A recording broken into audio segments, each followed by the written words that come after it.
Hello students, welcome to UGT. हमने bill of exchange और promissory note दोनों के मीनिंग तो समझ लिए हैं। अब आज हम इस वीडियो में देखेंगे कि दोनों में डिफरेंस क्या होता है। तो हमारा टॉपिक है difference between promissory notes and bill of exchange. तो सबसे पहला डिफरेंस क्या है? पार्टीज। प्रॉमिसरी नोट में दो पार्टी होती हैं, प्रॉमिसर यानी कि जो प्रॉमिसरी नोट लिख रहा है, जिसको हम प्रॉमिसर या ड्रॉवर भी बोल सकते हैं, और दूसरा जिसको पेमेंट रिसीव होगा यानी कि पे। क्लियर? लेकिन बिल ऑफ एक्सचेंज में तीन पार्टी होती हैं। जो बिल ऑफ एक्सचेंज लिख रहा है यानी कि ड्रॉअर, जो उसको एक्सेप्ट कर रहा है यानी कि ड्रॉई, और एट द एंड जिसको पेमेंट रिसीव हो रहा है यानी कि पे। क्लियर? सेकेंड है condition of payment. A promissory note contains an unconditional promise to pay. यहाँ पे बिना किसी कंडीशन के प्रॉमिस किया जाता है पे करने का। और bill of exchange contains an unconditional order to pay. यहाँ पे प्रॉमिस, अनकंडीशनल प्रॉमिस होती है पे करने के लिए, और यहाँ अनकंडीशनल ऑर्डर होता है पेमेंट रिसीव करने के लिए। फिर है mode of responsibility. Responsibility of the drawer of promissory note is unconditional and primary. यहाँ पे जो ड्रॉअर यानी कि जो प्रॉमिसरी नोट लिख रहा है, ड्रॉअर जिसको पैसे देने हैं, उसकी पूरी रिस्पॉन्सिबिलिटी होती है। और यहाँ पर जो ड्रॉअर है उसकी रिस्पॉन्सिबिलिटी सेकेंडरी हो जाती है। क्यों? जैसे कि ए ने बी को ऑर्डर दिया कि सी को पेमेंट कर देना, तो अब ये जो है इसकी सेकेंडरी रिस्पॉन्सिबिलिटी हो गई। मेन रिस्पॉन्सिबिलिटी किसकी है? बी की, क्योंकि उसी को अब आगे सी को पे करना है। क्लियर हुआ? नाउ तो आपके लिए एक बहुत ज़रूरी इन्फॉर्मेशन है कि हमारा बीकॉम सैम 6 का जो बैच है उसकी प्राइस थी 6000, लेकिन अब डिस्काउंट ऑफर चल रहा है तो उसकी प्राइस 60% डिस्काउंट के बाद हो चुकी है 2399 ओनली, जहां पर आपके सारे प्रैक्टिकल सब्जेक्ट्स कवर हो जाएंगे, क्योंकि सबसे ज़्यादा प्रॉब्लम आपको उसी में आती है, जैसे कि मैनेजमेंट अकाउंट, ऑडिटिंग, स्टैटिस्टिक्स और बिजनेस लॉ 2। ठीक है, तो यहाँ पर आपको सारे प्रैक्टिकल सम्स, उसके साथ साथ थ्योरी, ये सब आपको इस कोर्स में मिल जाएगा। तो आज ही हमारी ऐप डाउनलोड कीजिए जिसका नाम है यूजीटी। ठीक है, गूगल प्ले स्टोर पे नाम है यूजीटी, और आप ऐप स्टोर से भी डाउनलोड कर सकते हैं। ऐप स्टोर में नाम है माई इंस्टीट्यूट।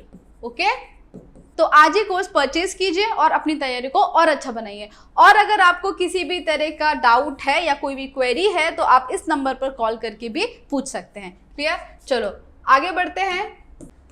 फिर है रिलेशनशिप। द ड्रॉअर एंड पे can not be the same person in case of promissory note. दो ही तो लोग हैं, एक को पे करना है और एक को रिसीव करना है। ठीक है, तो वो खुद ही को तो पे करेगा नहीं, इसलिए प्रॉमिसरी नोट में जो ड्रॉअर है और पे है वो दोनों एक इंसान नहीं हो सकते। लेकिन बिल ऑफ एक्सचेंज में ड्रॉअर और पे can be the same person.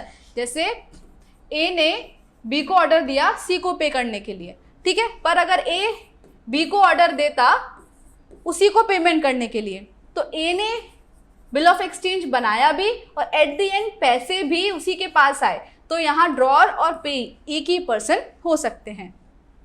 फिर है need for notice. Notice of dishonour of promissory note is not needed. अगर प्रॉमिसरी नोट डिसऑनर हो जाता है तो किसी भी तरह की नोटिस की जरूरत नहीं है। लेकिन अगर बिल ऑफ एक्सचेंज डिसऑनर होता है तो a notice must be served on drawer. तो जिसने बिल ऑफ एक्सचेंज बनाया है उस पर नोटिस जरूर इशू होगा। फिर नीड फॉर एक्सेप्टेंस। यहाँ पे किसी भी तरह की एक्सेप्टेंस की जरूरत नहीं है, क्योंकि जिसको पेमेंट करना होता है यानी कि डेटर, वो इशू करता है जिसको पेमेंट रिसीव करना है। सिर्फ दो ही पार्टी है।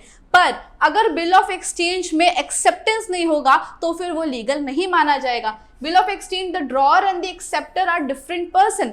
जो देखो, ड्रॉअर और पे एक पर्सन हो सकते हैं, लेकिन ड्रॉअर और जो एक्सेप्ट कर रहा है यानी कि ड्रॉई, वो दोनों कभी एक पर्सन नहीं हो सकते। इसलिए बिल ऑफ एक्सचेंज में एक्सेप्टेंस बहुत जरूरी है। So it must be presented for acceptance. अगर बिल ऑफ एक्सचेंज को एक्सेप्ट ही नहीं किया जाएगा तो फिर वो आगे काम ही नहीं करेगा। ठीक है, तो वो लीगल भी नहीं है।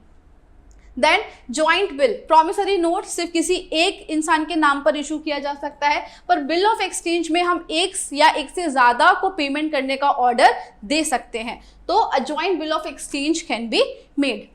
Then relationship with payee. Payee के साथ क्या रिलेशन होता है? The drawer of promissory note direct relation है, क्योंकि दो ही लोग हैं, एक को पे करना है दूसरे को रिसीव करना है, तो डायरेक्ट रिलेशन है। पर यहाँ पर जो ड्रॉअर होता है उसका कोई किसी भी तरह का डायरेक्ट रिलेशन नहीं होता है। ए ने ऑर्डर किया बी को सी को पेमेंट करने के लिए, तो इन दोनों का कोई भी डायरेक्ट रिलेशन नहीं है। फिर registration and objection. Dishonour of a promissory dead की रजिस्ट्रेशन की जरूरत नहीं है, इसलिए किसी भी तरह का नोटिस भी इशू नहीं किया जाता। लेकिन अगर बिल ऑफ एक्सचेंज डिसऑनर हो जाए तो ऑब्जेक्शन और रजिस्ट्रेशन जो भी लॉ के अंडर प्रोविजन है उसके हिसाब से आगे प्रोसेस होता है। फिर लास्ट डिफरेंस है कंडीशनल बिल। तो अ कंडीशनल प्रॉमिसरी नोट नहीं बना सकते। सिमिलरली ये तो दोनों में डिफरेंस नहीं है, सिमिलैरिटी है। और conditional bill of exchange can not be drawn. तो बिल ऑफ एक्सचेंज हो या प्रॉमिसरी नोट हो, दोनों ही कंडीशनल नहीं होने चाहिए। क्लियर हुआ? तो यहाँ पे हमारा डिफरेंस खत्म होता है। तो आई होप आपको क्लियर हो गया होगा कि बिल ऑफ एक्सचेंज और प्रॉमिसरी नोट होता क्या है। अगर आपको कोई भी डाउट हो तो वो आप हमसे पूछ सकते हैं कमेंट सेक्शन में। तो मिलते हैं नेक्स्ट वीडियो में, तब तक के लिए bye and thank you so much.